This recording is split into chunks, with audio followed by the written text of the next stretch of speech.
President Muhammadu Buhari has asked Nigerians to pray against kidnapping, banditry, and blackmail. Hi, welcome to What's Happening. These are the top 10 stories now.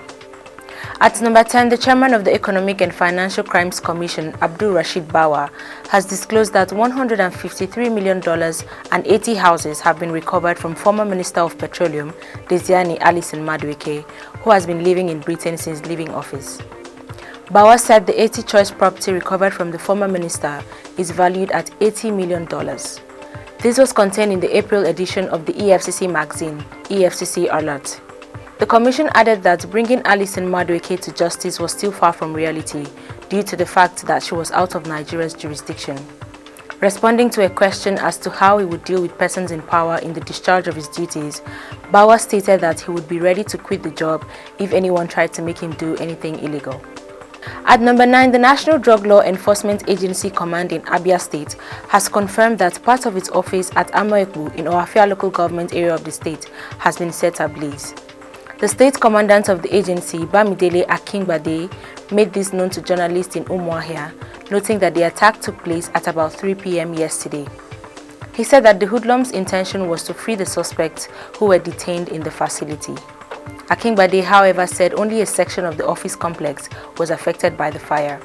He also said the agency recorded no casualties and that their weapons were intact, adding that important official documents were stored in a fireproof safe.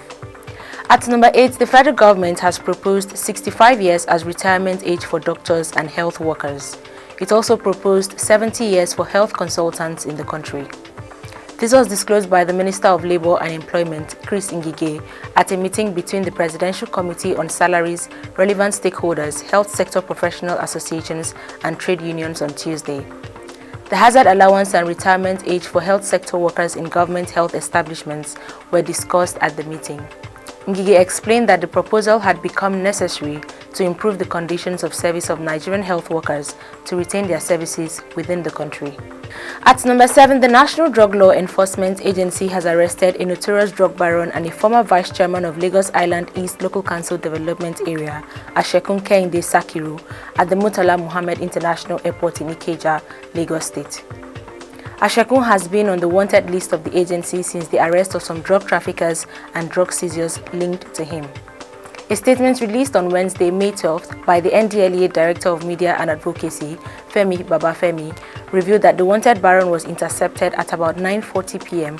on Friday, May 9th, 2021, while trying to board a Virgin Atlantic airline flight to London, United Kingdom, at the Lagos airport. He was caught with a kilogram of cocaine concealed in 5 pairs of palm slippers packed inside his suitcase.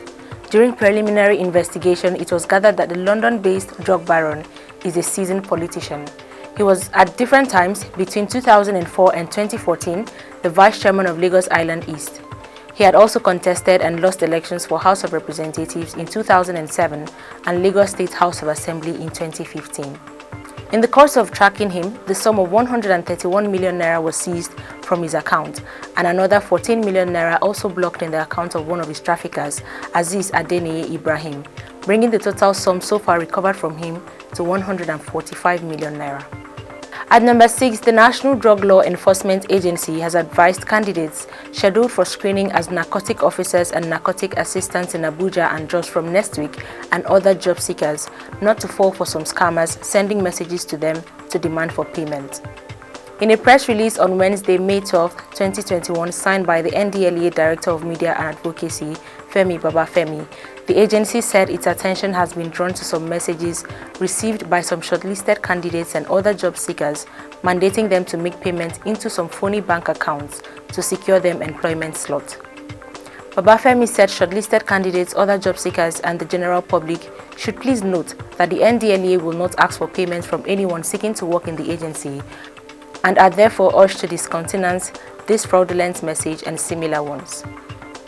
At number 5, the national electricity grid has suffered another system collapse, further worsening the blackouts being experienced in parts of the country. 2 electricity distribution companies, in separate messages to their customers, confirmed the grid collapsed around 11 a.m. today. Kaduna Electricity Disco said on Twitter, We regret to inform you that the power outage currently being experienced across our franchise, Kaduna, Sokoto, Kebbi and Zamfara states, is as a result of the collapse of the national grid. Customers also received similar message through text from the Eco Electricity Distribution Company. At number 4, the Nigerian Agip Oil Company has shut down its Idu oil fields at Egbebiri settlement within Biseni in Yenegua local government area of Bayelsa State following an oil leakage.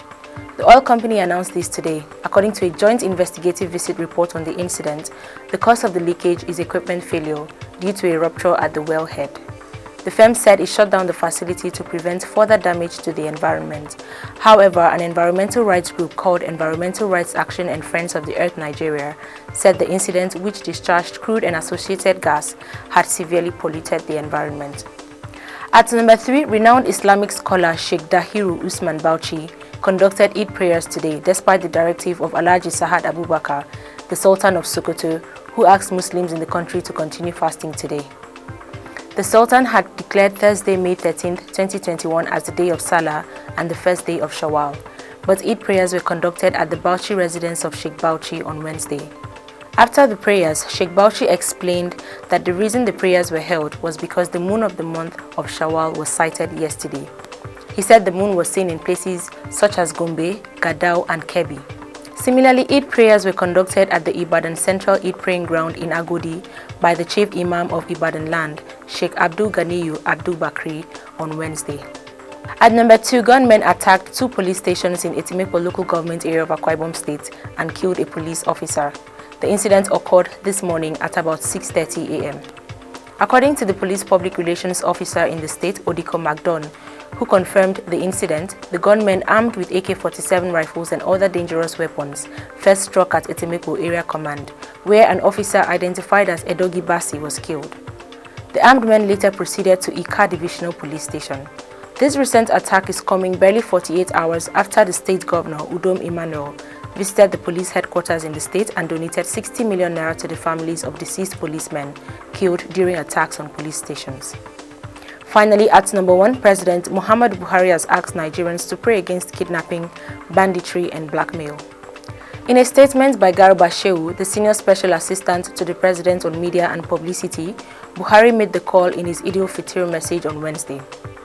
The statement was titled, "On the occasion of Eid, President Buhari calls for unity and solidarity." Shehu quoted the president as saying, "We should jointly pray against the tragic incidents of kidnapping and banditry and the desperate quest for political power expressed through blackmail against the existence of our country as a united entity. We must resist the temptation to retreat into our own communities. I urge our political and religious leaders as well as traditional rulers to encourage our citizens to turn towards one another in love and compassion." Always remember to wear your mask, wash your hands and stay safe. That's all for today. See you next time on What's Happening.